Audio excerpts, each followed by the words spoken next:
प्रिय विद्यार्थियों, प्रश्नमाला 11वीं के हम प्रश्न नंबर 13 पर आज हम यहाँ पर बात करेंगे।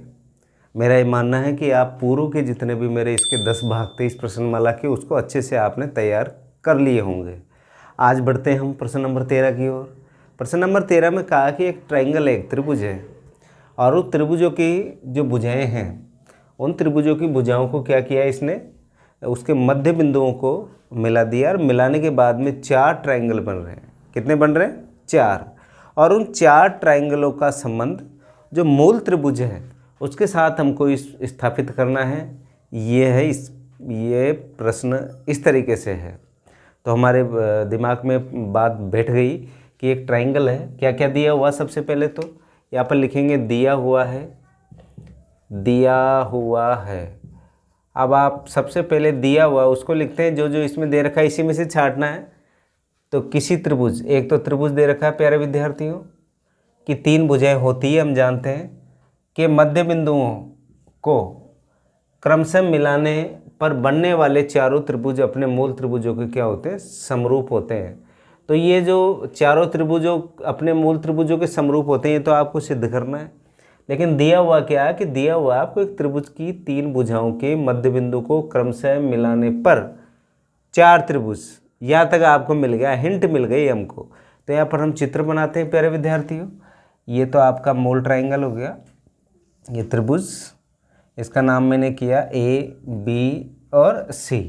ABC मैंने यहाँ पर त्रिभुज को नामांकित किया, और इसके बाद में इसके जो मध्य बिंदु है ये 3 भुजाओं के, इसका नाम दिया मैंने D, E और F।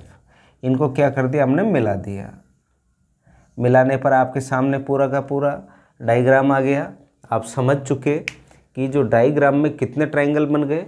मूल ट्रायंगल तो था ही ये ABC, इसमें 1 2 3 4 आपके पास 4 त्रिभुजों का यहाँ पर क्या हो गया? निर्माण हो गया। अब आपको सिद्ध करना क्या है प्यारे विद्यार्थियों? आपको सिद्ध ये करना है कि ये 1 2 3 4 ये चारों ट्रायंगल अपने मूल ट्रायंगल के, यानी मूल ट्रायंगल का अर्थ क्या हो गया? बड़ा वाला जो त्रिभुज है, इस त्रिभुज के क्या है? ये समरूप है। अर्थात बड़े वाले ट्रायंगल और चारों ये जो छोटे वाले ट्रायंगल, ये क्या होंगे? समरूप होंगे। ये आपको यहाँ पर क्या करना है? सिद्ध करना है। तो दिया हुआ वो आप लिख देते हैं। दिया हुआ है त्रिभुज ABC, जिसमें त्रिभुज ABC जिसमें D, E तथा D, E तथा F बिंदु क्रमशः किस किस भुजाओं के मध्य बिंदु है? क्रमशः AB, AC तथा तीसरा कौन है? BC। यानी त्रिभुज ABC जिसमें DEF बिंदु क्रमशः AB, AC और BC के मध्य बिंदु है। AC के क्या है? मध्य बिंदु है। हमने यहाँ तक लिख लिया कि मध्य बिंदु है। इसने दे रखा है मध्य बिंदु है, और मध्य बिंदु को मिलाने पर तथा मध्य बिंदु को मिलाने पर तथा मध्य बिंदुओं को मिलाने पर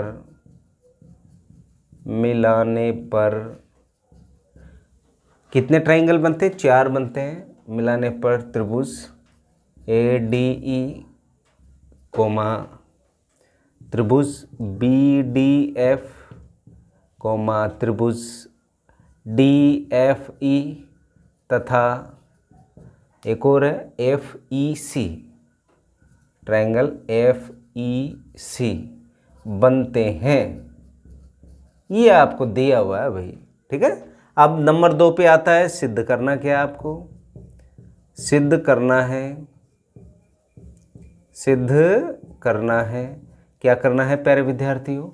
चारों त्रिभुज अपने मूल त्रिभुज के समरूप होते हैं। ये बात यहीं से उठानी है हमको, जो आपको प्रश्न मिलेगा। इस प्रश्न से ही आपको ये पता लगाना है कि जो चारों त्रिभुज अपने मूल त्रिभुज के क्या है, समरूप। मूल का अर्थ क्या हुआ, ये बड़ा वाला जो ट्राइंगल है ये मूल त्रिभुज है, और ये छोटे जो चार आपने मध्य बिंदुओं को मिलाने पर जो प्राप्त किए हैं ये अपने मूल त्रिभुज के क्या होंगे, समरूप होंगे। ये आपको सिद्ध करना है। तो यहाँ पर सिद्ध करना है मूल त्रिभुज कौन सा है, यहाँ पर ट्राइंगल ABC समरूप ट्राइंगल पूरे के पूरे उतार दो। ये पूरा पूरा नकल करना है हमको। ADE समरूप ट्राइंगल BDF समरूप। इसके बाद में आ गया आपके पास DFE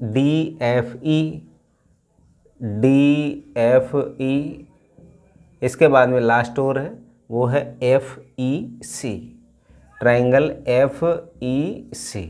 ये आपको क्या करना है, आपको सिद्ध करना है कि जो ये चारों ट्राइंगल है ये तो है मूल ट्राइंगल, और ये चारों क्या है, जो मध्य बिंदुओं को मिलाने पर जो हमको त्रिभुज बने हैं वो चारों त्रिभुज हैं। इनको इस बड़े वाले का, बड़े का अर्थ क्या हुआ, मूल जो त्रिभुज है उस त्रिभुज के क्या है ये समरूप है। ये हमको क्या करना प्यारे विद्यार्थियों, सिद्ध करना है। अब आती बात उपपत्ति की। यहाँ पर मैंने तीसरे नंबर पे लिखा उपपत्ति। उपपत्ति के अंदर आपको सिद्ध करना है, और सिद्ध करने के लिए उपपत्ति के अंदर हम बात करेंगे अब सिद्ध करने की।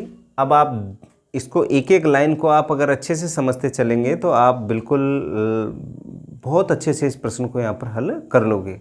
यहाँ पर ध्यान दीजिए, ये जो D और E कौन कौन सी भुजा के मध्य बिंदु है, AB और AC के मध्य बिंदु है, और ये वाली भुजा इस वाली भुजा के क्या है, समांतर है। तो हमारे पास आपने एक मध्य बिंदु प्रमेय के नाम से पूर्व कक्षाओं के अंदर आपने पढ़ा है। यदि किसी त्रिभुज की दो भुजाओं के मध्य बिंदु को मिलाने पर जो भुजा क्या होती है, तीसरी भुजा के क्या हो, समांतर हो, तो ये भुजा इस भुजा की क्या होती है, आदि होती है। ये आपकी प्रमेय थी जो कि कक्षा 9 के अंदर थी। अब मेरा मानना है कि आपने कक्षा 9 के अंदर ये मध्य बिंदु जो प्रमेय है इसको अच्छे से पढ़ा है। फिर भी मैं आपको एक बार और रिकॉल कर देता हूँ प्यारे विद्यार्थियों।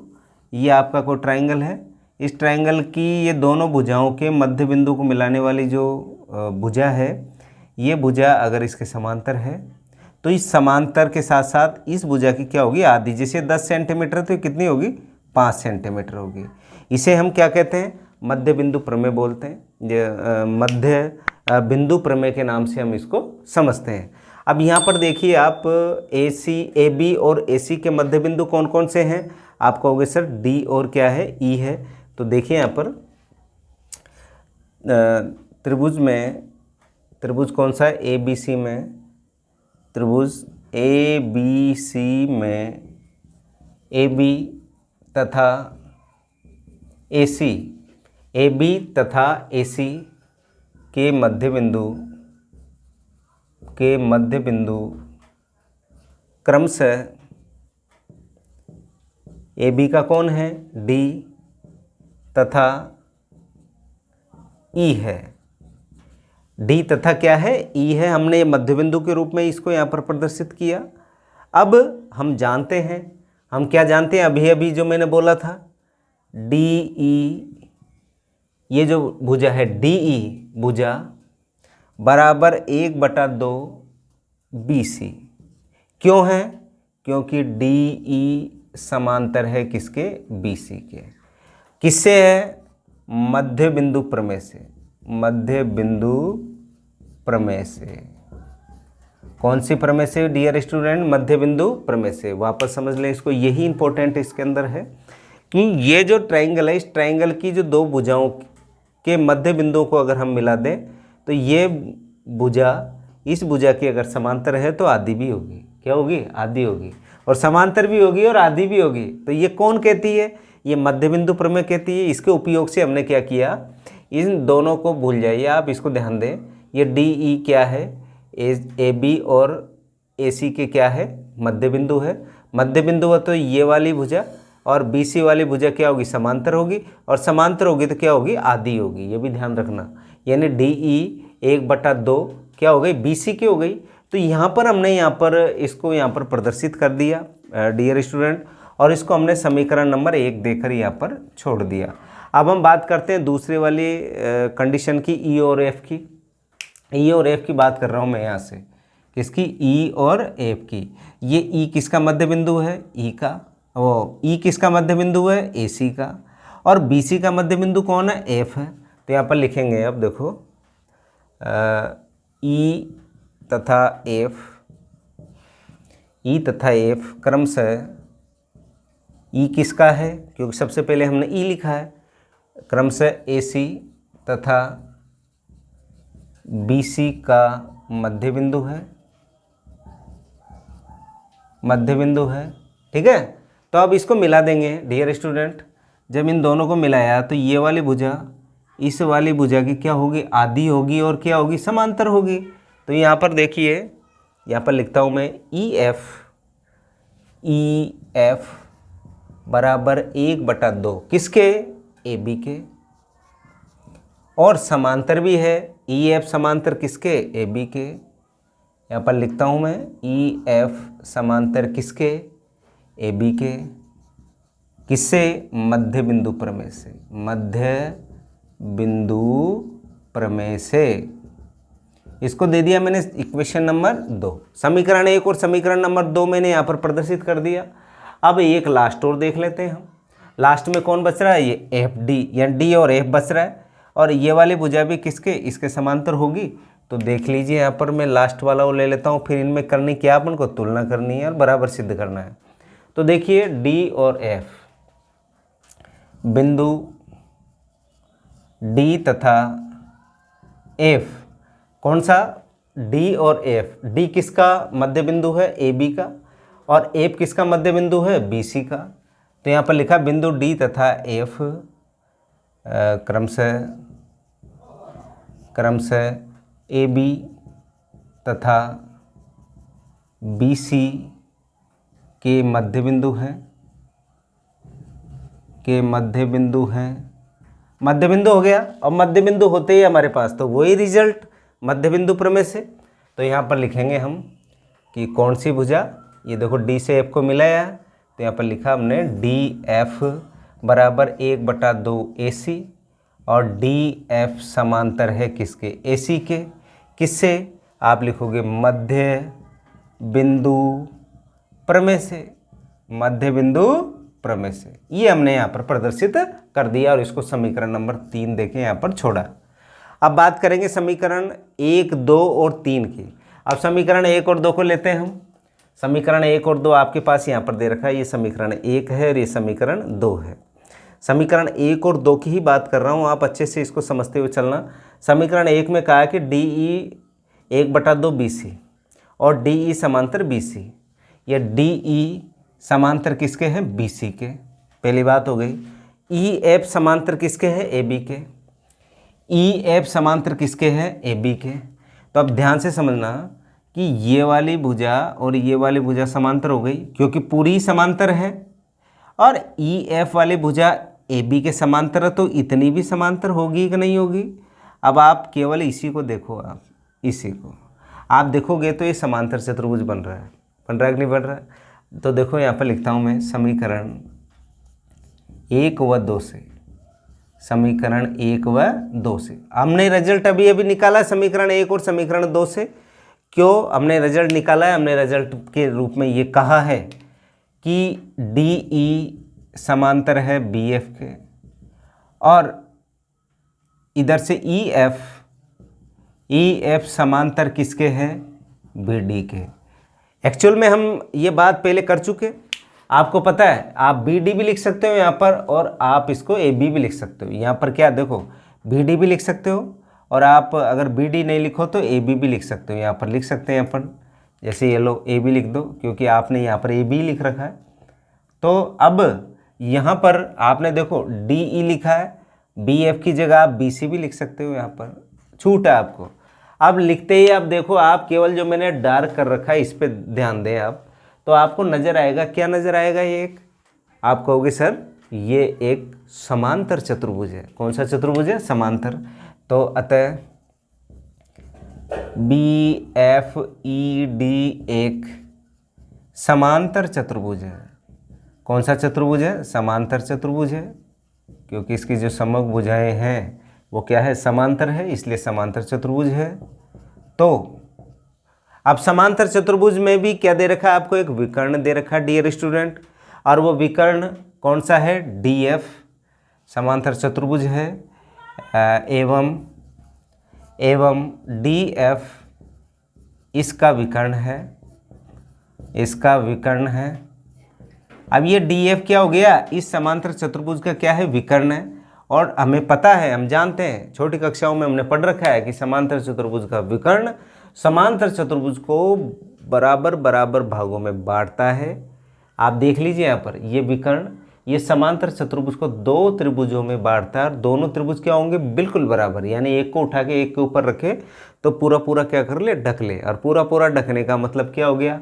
आप कहोगे सर ये तो सर्वांग समता की बात हो गई। तो यहाँ पर देखो DF इसका विकर्ण है। तो यहाँ पर दो ट्रायंगल हो गए आपके पास। कितने ट्रायंगल हो गए? दो ट्रायंगल हो गए। और हम जानते हैं कि समांतर जो चतुर्भुज है उसका विकर्ण इसको दो सर्वांग सम त्रिभुजों के रूप में क्या करता है? विभाजित करता है। तो यह विकर्ण समांतर चतुर्भुज को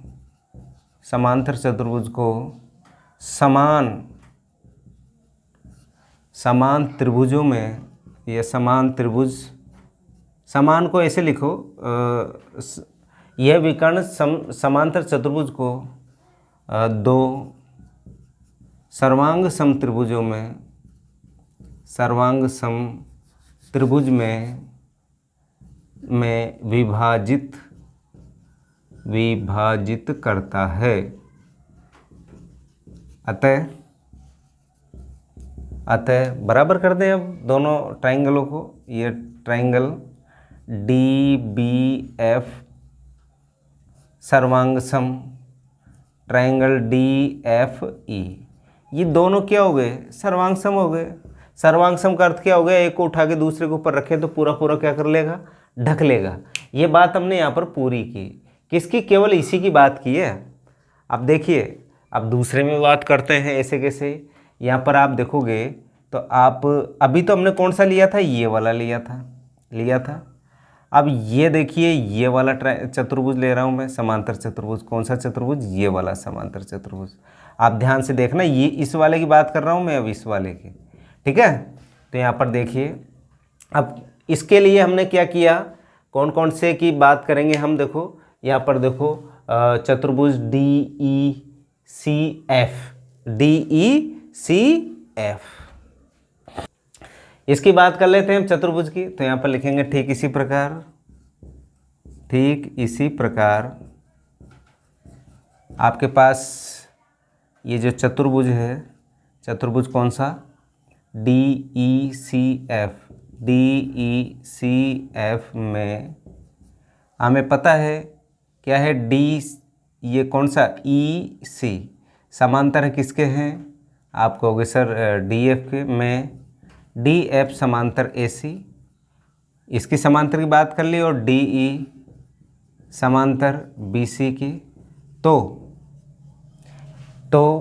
DECF एक समांतर चतुर्भुज होगा, एवं ये जो EF है, EF इसका विकर्ण है। अतः जब विकर्ण है तो हमने यहाँ पर प्रदर्शित कर दिया कि विकर्ण दो सर्वांग सम त्रिभुजों में क्या करता है? विभक्त करता है। यहाँ पर लिखने की आवश्यकता नहीं है, आप डायरेक्ट लिख दें। तो कौन कौन से त्रिभुज बन रहे हैं यहाँ पर? तो हम लिखेंगे त्रिभुज DFE सर्वांग सम त्रिभुज FEC। इसको देखो, ये इसको हमने क्या लिख दिया? सर्वांग सम के रूप में लिखा। इसी तरह तीसरा देखो, ये वाला। अब इसकी बात कर रहा हूँ मैं, इस वाले की। ध्यान देना इधर, इसको क्यों लिया हमने? क्योंकि देखिए यहाँ पर ये वाली भुजा इसके समांतर है कि नहीं है? है। और दूसरा ये वाली भुजा इसके समांतर है। तो ये वाला त्रिभुज भी, वो चतुर्भुज भी कौन सा चतुर्भुज होगा? समांतर चतुर्भुज होगा। और समांतर चतुर्भुज का वो ये क्या डी विकर्ण है, इसको बराबर बराबर भागों में क्या कर रहा है? बांट रहा है। तो देखिए यहाँ पर अब लिख देता हूँ, ठीक इसी प्रकार ए चतुर्भुज ए डी एफ ई में डी ई विकर्ण है, डी क्या है? विकर्ण है। और चतुर्भुज ए डी एफ ई एक समचतुर्भुज है, वो सॉरी समांतर चतुर्भुज है, समांतर चतुर्भुज है। अतः ये विकर्ण क्या करेगा? इसको भी समान दो भागों में बांटेगा। किसको? इसके जो दो ट्राइंगल है, दोनों ट्राइंगल क्या होंगे? सर्वांगसम होंगे। अतः यहाँ पर लिख देते हैं डायरेक्ट, त्रिभुज ए डी ई सर्वांगसम त्रिभुज कौन सा? डी एफ ई। आपने अंदर अंदर वाले सारे त्रिभुजों को क्या कर लिए? सर्वांगसम कर लिए। देखिए ये त्रिभुज इसके सर्वांगसम, ये त्रिभुज इसके सर्वांगसम, और ये त्रिभुज इसके सर्वांगसम। तो ये चारों त्रिभुज क्या हो गए? सर्वांगसम हो गए। तो आप लिखेंगे कि ये जो आप इसको नंबरिंग कर दें, जैसे 2 और 3 दे रखा ना, इसको आप 4 नंबर दें, इसको 5 नंबर दें और इसको 6 नंबर दें। तो यहाँ पर लिखेंगे समीकरण 4, 5 तथा 6 से ये सारे के सारे ट्राइंगल क्या हो गए? सर्वांगसम हो गए। तो यहाँ पर लिख देता हूँ मैं, ट्राइंगल बी डी एफ सर्वांगसम, ट्राइंगल डी एफ ई सर्वांगसम। ये दो तो हो गए। कौन कौन से हो गए? ये वाला हो गया, ये वाला हो गया। अब देखो इसको भी ले लेते हैं। कौन सा है? ट्राइंगल ई एफ सी, ये भी हो गया। अब ये बच रहा है सर्वांगसम ट्राइंगल ए डी ई। ये सब क्या हो गए? सर्वांगसम हो गए। सर्वांगसम मैंने आपको बता रखा पहले, सर्वांगसम और समरूप में प्रत्येक जो त्रिभुज अगर वो सर्वांगसम है तो वो समरूप भी होते हैं। तो ये समरूप वाली कहानी तो हो गई पूरी, चारों के अंदर की। तो लेकिन इन चारों को किसके साथ कनेक्शन बिठाना है हमको? जो मूल त्रिभुज है। और मूल त्रिभुज कौन सा है? ए बी और सी। कोई सा भी एक ट्राइंगल ले लेते हैं। ये ऊपर वाला ले लेता हूँ मैं, ऊपर वाला और बड़ा वाला। तो देखो यहाँ पर ट्राइंगल ए डी ई तथा ट्राइंगल ए बी सी में, अब मैं देखो यहाँ पर इसको समरूप सिद्ध करूँगा। तो समरूप सिद्ध करने के लिए देखो, ये ऊपर वाला ए ये छोटे वाले ट्राइंगल के साथ भी है और बड़े वाले ट्राइंगल के साथ भी है। तो यहाँ पर हम लिख देते हैं कि जो कोण ए है और कोण, यहाँ पर जो कोण ए है और इस छोटे का भी कोण ए क्या होगा? बराबर होंगे। तो यहाँ पर कोण वाली बात हमारी पहले पूरी हो जाएगी। इसके बाद में देखो आपके पास जो दूसरा नंबर का जो कारण आता है, तो वो कारण आता है कि कोण सी। जैसे हमने बात की ये बड़े वाले ट्राइंगल का, तो क्या हो गया? कोण सी हो गया। ये किसके बराबर हो गया? ई के, क्योंकि ये दोनों भुजाएं क्या है? समांतर है। और समांतर है, जब दो समांतर रेखाओं को एक तिर्यक रेखा काटे तो उससे बनने वाले संगत कोण क्या होते हैं? बराबर होते हैं। तो कोण ई और कोण सी क्या हो गया? बराबर हो गया। इसी तरह आपके पास कोण बी और कोण डी, ये कोण बी और कोण डी ये भी क्या होगा? बराबर होगा। तो जब बराबर होंगे आपके पास, आपको तो दो ही कंडीशन चाहिए, और हमने यहाँ पर कितनी कंडीशन है? देखो ये ए उभयनिष्ठ हो गया, ई किसके बराबर है? सी के बराबर है, डी किसके बराबर है? ई के बराबर है। तो आपने तो बहुत सारी कंडीशन लिख ली, आपको तो दो ही कंडीशन लिखनी है। तो यहाँ पर लिखेंगे कोण ई बराबर कोण सी, कारण लिख दो संगत कोण। ये संगत कोण लिखा डियर स्टूडेंट। इसी तरह दूसरे नंबर पे लिखो आप कोण डी किसके बराबर? कोण बी के। ये लो भाई, कोण बी बराबर कोण डी, कारण संगत कोण। संगत कोण हो गया। अब बराबर हो गए, क्योंकि आपको तो दो ही बात चाहिए। तो दो बातों के लिए आप क्या करोगे कि ये बड़ा वाला ट्राइंगल इस छोटे वाले ट्राइंगल के क्या? समरूप है। तो अतः ट्राइंगल कौन से ले रखा था अपने? ट्राइंगल ए डी ई समरूप ट्राइंगल ए बी सी, ये समरूप हो गए। क्या हो गए? समरूप हो गए। किससे? आप कहोगे सर एंगल एंगल नियम से, यानी एंगल एंगल जो समरूपता का नियम होता है ना, उससे हमने क्या किया, इन दोनों को समरूप किया। और ये वाला ट्राइंगल, ये छोटे वाले ट्राइंगल, ये सभी ट्राइंगल क्या है, एक दूसरे के समरूप है, क्योंकि सर्वांग सम सिद्ध कर रखा है। अतः ट्राइंगल ए बी सी समरूप ट्राइंगल ए डी ई समरूप हो गया। और ट्राइंगल ए डी ई किसके समरूप है? ये सब एक दूसरे के जब सर्वांग सम है तो समरूप भी तो है ना, तो ये वाला तो समरूप हो गया, इसको भी लिख दो आप। ट्राइंगल बी डी एफ समरूप ट्राइंगल, अब इसका नंबर आ गया डी ई एफ समरूप ट्राइंगल। अब क्या बच रहा है? ये वाला बच रहा है ई एफ सी। ये सब को हमने क्या कर दिया डियर स्टूडेंट? समरूप सिद्ध कर दिया। इति सिद्धम, ये आपको क्या करना था? सिद्ध करना था। तो प्यारे विद्यार्थियों, हमने, लग रहा है आपको बहुत बड़ा सवाल है, करना क्या? वापस मैं इसको रिकॉल कर रहा हूँ 1 मिनट में, एक भी नहीं आधी मिनट में। ये आपको त्रिभुज दे रखा, त्रिभुज के मध्य बिंदु को मिला दिया हमने, मिलाने पर 4 त्रिभुज आपको मिल गए। इन चारों त्रिभुजों को क्या करना है? सर्वांग सम सिद्ध करना है पहले तो, और जब सर्वांग सम सिद्ध हो जाएगा तो हम कह देंगे सर्वांग सम जो होते हैं त्रिभुज वो समरूप भी होते हैं। और इन चारों त्रिभुजों का संबंध किससे? बड़े वाले ट्रायंगल से हमको बिठाना है। और कैसा? समरूप वाला। तो आपने इसको समांतर चतुर्भुज के रूप में तोड़कर और मध्य बिंदु प्रमेय का प्रयोग करके आप इसको बड़े आसानी से इसको सरल कर लोगे, ऐसा मेरा मानना है। मैंने आपको एक एक स्टेप बड़े धीरे धीरे समझाइए, और आप निश्चित तौर पर अगर 2-3 बार इसको अच्छे से देखोगे, सवाल बड़ा ज़रूर है, क्योंकि इस प्रश्नावली में से 6 नंबर के प्रश्न भी आते हैं। तो आप इसको ऐसा नहीं कि बड़ा सवाल छोड़ दे, नो, हमें प्रत्येक बड़े से बड़ा सवाल इसमें छोड़ना नहीं है, क्योंकि इसमें 2 नंबर, 3 नंबर और 6 नंबर के ही प्रश्न पूछे जाते हैं। आगे बढ़ते हैं। प्रश्न नंबर 14 में आपको आकृति दी हुई है, और आकृति में आपको दर्शाया हुआ है, क्या क्या दे रखा है आकृति में? आपको एक आकृति है A B C D E तक, इस तरीके से एक चित्र आपको बना हुआ है। इसमें क्या क्या दे रखा है? ए बी लंबवत है बी सी पर। ये ए बी लंबवत किस पर है? बी सी पर। लंबवत होते हैं हम कह देंगे यहाँ पर 90 डिग्री है, ठीक है। दूसरा है डी सी लंबवत है बी सी पर। ये डी सी लंबवत किस पर है? बी सी पर। ये भी लंबवत हो गया, यानी 90 डिग्री का हो गया। इसके बाद में डी ई लंबवत है ए सी पर। यह डी ई लंबवत किस पर है? आप कहोगे ए सी पर, तो ये भी 90 डिग्री का हो गया। तो सिद्ध करना है आपको, क्या सिद्ध करना है? त्रिभुज सी ई डी, यानी ये वाला ट्राइंगल, ये वाला ट्राइंगल, ठीक है। इस वाले ट्राइंगल को किसके साथ? ए बी सी के साथ। ए बी सी के साथ आपको क्या करना है?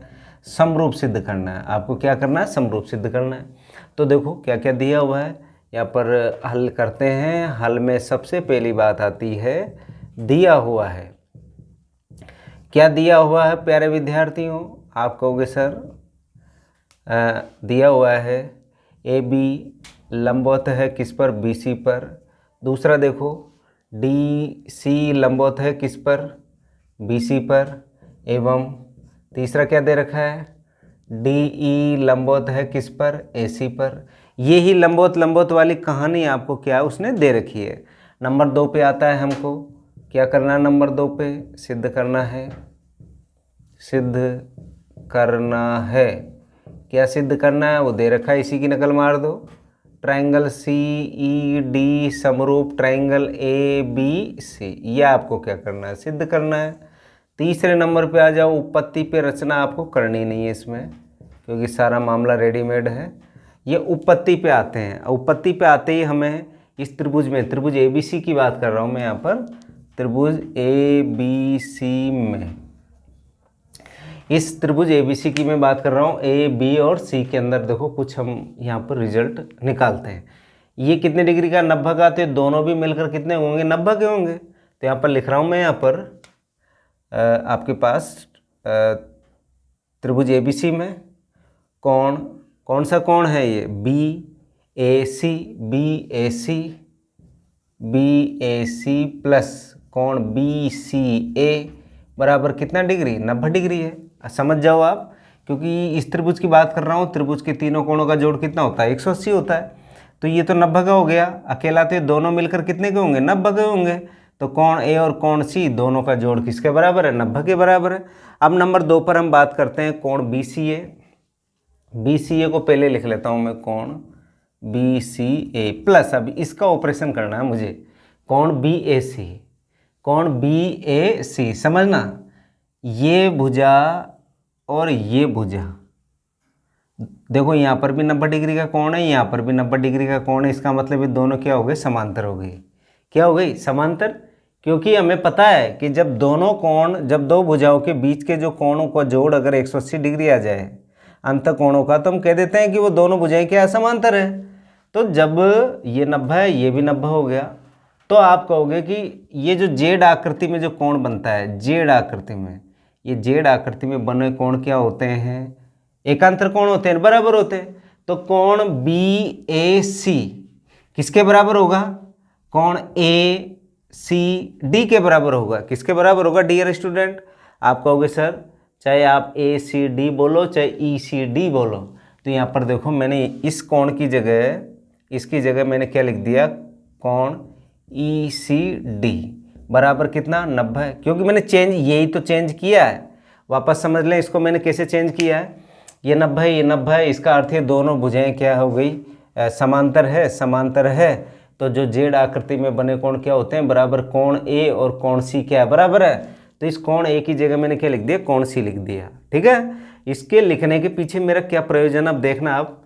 इसको मैंने इक्वेशन नंबर 1 दिया, इसको इक्वेशन नंबर 2 दिया। अब इक्वेशन 1 और 2 से, समीकरण 1 व 2 से, समीकरण 1 व 2 से, समीकरण 1 और 2 को बात करें तो दोनों 90-90 के हैं, दोनों बराबर हैं। दोनों बराबर हैं तो देखो यहाँ पर दोनों को बराबर कर देते हैं। कोण बी ए सी प्लस कोण बी सी ए बराबर कोण बी सी ए प्लस कोण ई सी डी।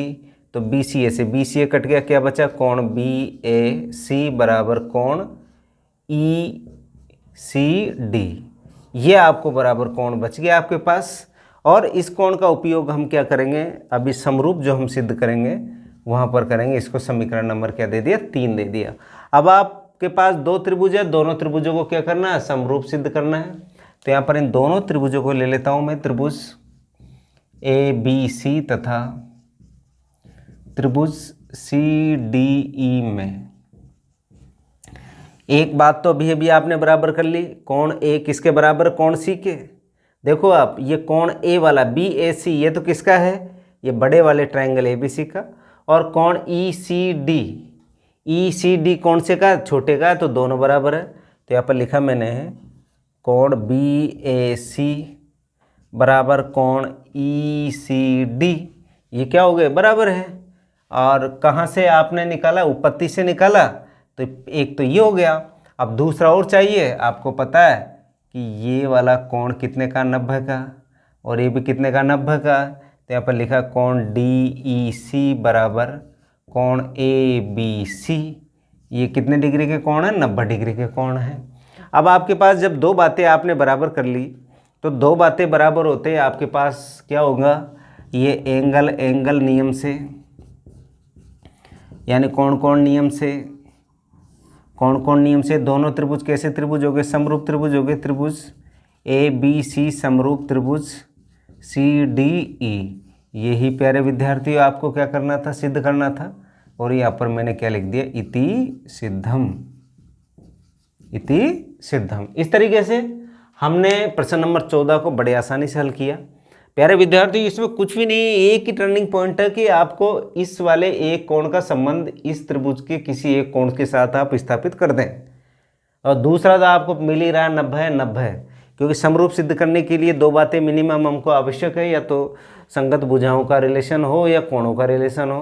तो हम कोणों पर यहाँ पर बात करने के लिए सी को किससे बराबर कर दिया? ए से। बाकी तो रिजल्ट हमको दे ही रखा, 90 है, ये भी 90 है। और जब 2 बातें बराबर हो गई तो दोनों त्रिभुज कैसे त्रिभुज हो गए? समरूप त्रिभुज हो गए। प्यारे विद्यार्थियों, मैंने आपको प्रश्न नंबर हमने 13 और प्रश्न नंबर 14 आज हमने यहाँ पर सरल किया। कल हम फिर अगले भाग में हम प्रश्न नंबर 15 के साथ। और कल का जो भाग होगा बहुत महत्वपूर्ण भाग आने वाला है, क्योंकि कल एक प्रश्न के साथ हमें 2 प्रमेय भी वहाँ पर अलग से आपको बिल्कुल सिद्ध करनी होगी, और बहुत इंपॉर्टेंट प्रमेय है। आज के लिए इतना ही, धन्यवाद।